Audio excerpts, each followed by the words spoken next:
الشیطانirrajیم بسم اللہ الرحمن الرحیم السلام علیکم ورحمۃ اللہ وبرکاتہ۔ آج کی یہ جو ویڈیو ہے صرف ان تمام علماء کے لیے، حفاظ کرام، قاری صاحبان کے لیے جو اس سال تراویح پڑھانے والے ہیں، لیکن وہ اس کشمکش میں ہیں کہ کس طریقے سے تراویح پڑھا پائیں گے۔ صبح بھی، شام بھی، رات کو بڑی محنت کرتے ہیں، پارا سوا پارا بڑی مشکل سے یاد ہوتا ہے، پھر کب کپاہٹ ہوتی ہے، مصلی پہ کھڑے ہونے میں بندہ پریشان ہوتا ہے، نہیں پڑھ پاتا، پیچھے لقمے کا خطرہ ہوتا ہے کہ کہیں کوئی لقمہ نہ دے دے اور بندہ کنفیوز ہو جاتا ہے۔ تو آج یقین کریں تھوڑے سے ٹپس بتانے لگا ہوں، ان پہ عمل کر لیں، انشاءاللہ العزیز آپ قرآن بھی اچھا پڑھیں گے، آپ کنفیوز بھی نہیں ہوں گے، آپ کو پریشانی بھی نہیں ہوگی، لقمے کا ڈر نہیں ہوگا۔ لقمہ اگر آتا ہے تو انشاءاللہ آپ اس کو کور کر لیں گے، پریشان نہیں ہوں گے۔ دیکھیے سب سے پہلے تو آپ اپنے مائنڈ میں یہ بات رکھ لیں کہ قرآن پاک آسان کتاب ہے بھائی۔ وَلَقَدْ يَسَّرْنَا الْقُرْآنَ، اللہ تعالیٰ نے 4 تاکیدوں کے ساتھ، یعنی 4 مرتبہ اللہ نے ایک ہی صورت میں بار بار فرما دیا کہ میں نے اس قرآن کو آسان کر دیا ہے، تو مشکل کیوں ہوتا ہے پھر؟ مصلی پہ ٹھہرنے کے بعد تراویح پڑھنے کے لیے لوگ بہت سارے جو ہے قاری صاحبان دہل جاتے ہیں، پریشان ہو جاتے ہیں، ان کو منزلیں نہیں آتی، اور کچھ تو اللہ معافی دے ایسے بھی ہوتے ہیں جو قرآن کو غلط پڑھ رہے ہوتے ہیں تھوڑے سے فائدے کے لیے۔ تو کیا ایسا کرنا چاہیے کہ تھوڑے سے فائدے کے لیے قرآن کو غلط پڑھا جائے؟ نعوذ باللہ من ذالک، استغفر اللہ استغفر اللہ۔ آپ تھوڑا سا پڑھ لیں، چند صورتیں پڑھ لیں، لیکن پڑھیں ٹھیک۔ آپ صرف عوام کے ساتھ چیٹنگ نہیں کر رہے، عوام کو نہیں آپ دھوکہ دے رہے، بلکہ آپ اللہ کے کلام کو اور اللہ تعالیٰ کی ذات کے ساتھ آپ یہ اس طرح کا عمل کر رہے ہیں، تو نہیں کرنا چاہیے بھائی۔ یہ اللہ کی کتاب ہے، اللہ کا کلام ہے۔ تمام حفاظ کرام، تمام قاری صاحبان اس ویڈیو کو دیکھ لیں انشاءاللہ العزیز، 1 سوا گھنٹہ 1.5 گھنٹے کے اندر انشاءاللہ العزیز آپ کی منزل آئے۔ سب سے پہلے تو احباب آپ نے قرآن پاک کو اٹھانا ہے، اٹھانے کے بعد آپ نے اس منزل کو سلیکٹ کر لینا ہے جو منزل آپ نے رات کو تراویح میں پڑھنی ہے۔ کوشش کریں کہ صبح صبح آپ روزے کے ٹائم پڑھ لیں، تہجد کے ٹائم پڑھ لیں، کیونکہ تہجد کا پڑھا ہوا انسان کے ذہن میں سیف رہتا ہے۔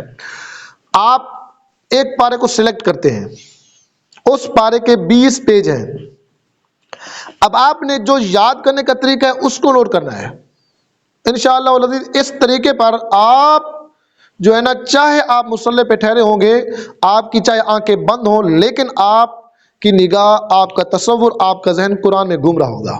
وہ یہ ہے کہ آپ نے پارا سلیکٹ کرنا ہے، اس کے مثال کے طور پر 20 پیج ہیں، 20 رکعت ہم نے پڑھنی ہے۔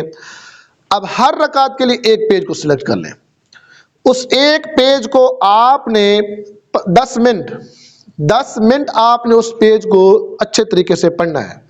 کوشش کریں کہ پہلے 4 مرتبہ اس کو دیکھ کر پڑھیں، 2 مرتبہ پھر آنکھ بند کر کے پڑھیں، کوئی مسٹیک ہو تو اس کو ٹھیک کر لیں، پھر آخری 2 مرتبہ آپ نے آنکھیں بند کر کے اس کو انشاءاللہ العزیز یاد کر لینا ہے۔ یہ پہلا پیج ہو گیا، اسی طرح دوسرا پیج، پھر تیسرا پیج، پھر چوتھا پیج۔ آپ دیکھیے گا انشاءاللہ العزیز، دیکھیے گا آپ کنفیوز نہیں ہوں گے، آپ کے اندر کانفیڈنس آئے گا، آپ قرآن پاک کو اچھا پڑھیں گے، اور جب آپ قرآن پاک کو کما حق کو پڑھ رہے ہوں گے، صحیح طریقے سے پڑھ رہے ہوں گے، تو آپ کے دل میں بھی نور اتر رہا ہوگا، اور مقتدی جو سننے والے ہیں ان کے دل میں بھی نور اتر رہا ہوگا۔ آج کل کیا ہوتا ہے بھائی، اس قاری صاحب کو، اس حافظ صاحب کو تلاش کیا جاتا ہے جو منٹوں سیکنڈوں میں رکعت کو مکمل کرتا ہے۔ ارے بھائی خدا کے لیے قرآن کے ساتھ ایسا نہ کرو، قرآن ٹھہر ٹھہر کے پڑھو۔ لازمی نہیں ہے کہ آپ پورا قرآن پڑھیں، لازمی نہیں پورا قرآن پڑھیں یار، آپ 10 پارے پڑھ لیں، لیکن صحیح طریقے تو پڑھیں گے نا، ان 10 پاروں کا ثواب تو ملے گا۔ آپ پورا قرآن پڑھتے ہیں، صحیح نہیں پڑھتے، الٹا نزول۔ اللہ کے پیغمبر نے فرمایا تھا کہ کچھ قاری ایسے ہوں گے جو قرآن پڑھیں گے، قرآن ان پر لعنت کر رہا ہوگا۔ ارے بھائی جب ہم قرآن غلط پڑھیں گے تو کیا قرآن ہمارے اوپر لعنت نہیں کرے گا؟ کرے گا۔ تو لعنت سے بچنے کے لیے، اللہ تعالیٰ کی رحمتیں سمیٹنے کے لیے آپ قرآن پاک کو بہتر پڑھیں۔ اس پیٹرن پر آ جائیں، ایک پیج کو اٹھائیں، اس پیج کو آپ 4 مرتبہ دیکھ کر پڑھیں۔ آپ کو پتہ ہوگا یہ لائن اس لفظ سے شروع ہو رہی ہے، یہ لائن اس لفظ سے شروع ہو رہی ہے، اور جو اس پیج کا لاسٹ والا جو لفظ ہے وہ یہ ہے۔ اور اگلی رکعت میں جب میں نے سٹارٹ کرنا ہے، آغاز کرنا ہے، تو اس کی پہلی لائن میں جو پہلا لفظ ہے وہ یہ ہے۔ انشاءاللہ العزیز اس طریقے سے آپ کی منزل اللہ کی رحمت سے آسان، آپ سارا رمضان المبارک اچھے طریقے سے آپ قرآن پاک سنا سکیں گے۔ اگر آپ نہیں محنت کرتے تو پھر وہ آپ کی مرضی ہے، پھر یہی ہوگا۔ آج کل دور چل رہا ہے ریکارڈنگ کا، عوام کیا کرتے ہیں، پیچھے ریکارڈ کر لیتی ہے، وہ سوشل میڈیا پہ پہنچ جاتی ہے، تو پھر جو ہے نا ملام کس کے اوپر آتا ہے؟ مولوی صاحبان کے اوپر، قاری صاحبان کے اوپر، علماء کرام کے اوپر۔ ارے بھائی تھوڑی سی محنت کر لو، نہیں آتی ہے منزل تو سائڈ پہ ہو جاؤ، مصلی سے ہٹ جاؤ، اس کو ٹھہراؤ جس کو منزل آتی ہے، آپ نہ ٹھہریں۔ دیکھیں نا پچھلے سال میں نے بہت ساری ایسی ویڈیوز دیکھی ہیں، آڈیو سنی ہے، نعوذ باللہ من ذالک، نعوذ باللہ من ذالک، اتنا غلط پڑھ رہا تھا نا وہ بندہ قرآن پاک، شرم آ رہی تھی۔ تو میرے بھائی شرم سے بچنے کے لیے اپنے آپ کو کانفیڈنس دیں، اپنے اندر بہتری لے کر آئیں۔ قرآن آسان ہے یار، قرآن آسان ہے۔ اور پڑھنا کس انداز میں ہے؟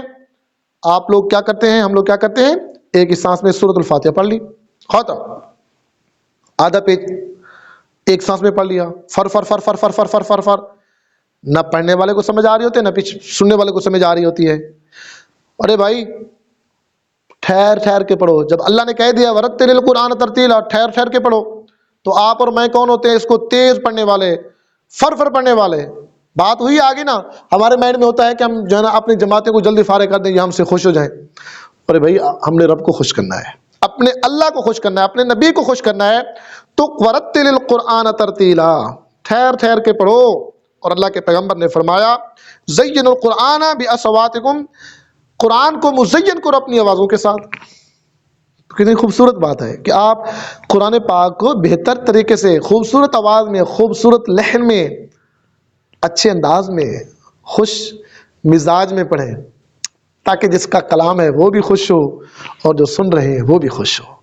یہ تو وہ قرآن ہے، ورتل القرآن ترتیلا۔ اس کی دوسری شان میں اللہ نے فرمایا لو انزلنا ھذا القرآن، اگر ہم اس کو پہاڑوں پہ نازل کرتے تو یہ ریزہ ریزہ ہو جاتا۔ اور دوسری آیت ہے وَإِذَا يُتْلَى عَلَيْهِمْ، اور جب اس کی تلاوت کی جاتی ہے، ایمان والوں کے دلوں کے اندر یہ تاثیر ایمان کے اندر زیادتی پیدا کر دیتا ہے، اضافہ پیدا کر دیتا ہے۔ تو یہی میں آپ سے گزارش کروں گا حفاظ کرام سے کہ آپ جو ہے نا قرآن پاک کو بہتر طریقے سے یاد کر کے مصلی پہ ٹھہریں۔ جزاک اللہ خیرا کثیرا۔ اگر کوئی بات بری لگی ہو تو اس کے لیے معذرت۔ السلام علیکم۔